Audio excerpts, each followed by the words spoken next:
سبحان ربي العلي الأعلى الوهاب. أعوذ بالله من الشيطان الرجيم. بسم الله الرحمن الرحيم.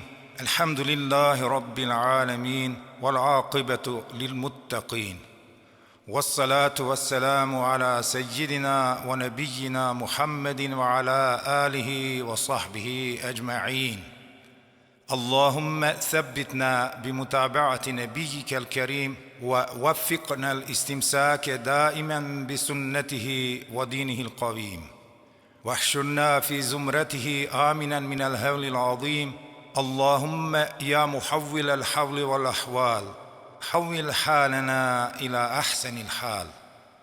اللهم سلمنا وسلم ديننا، ولا تسلب وقت نزع إيماننا، ولا تسلط علينا من لا يخافك ولا يرحمنا، وارزقنا خير الدنيا والآخرة إنك على كل شيء قدير.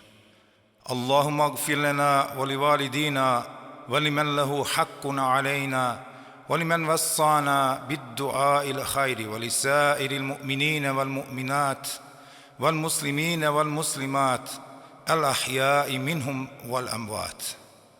ربنا اغفر لنا ذنوبنا وكفر عنا سيئاتنا وتوفنا مع الأبرار. اللهم انصر جميع المسلمين، اللهم انصر من نصر الدين، واخذل من خذل المسلمين.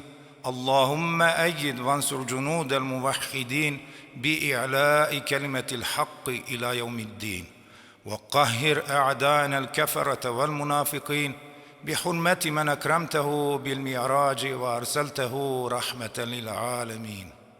ربنا آتنا في الدنيا حسنة وفي الآخرة حسنة وقنا عذاب النار. سبحان ربك رب العزة عما يصفون، وسلام على المرسلين، والحمد لله رب العالمين. الفاتحة.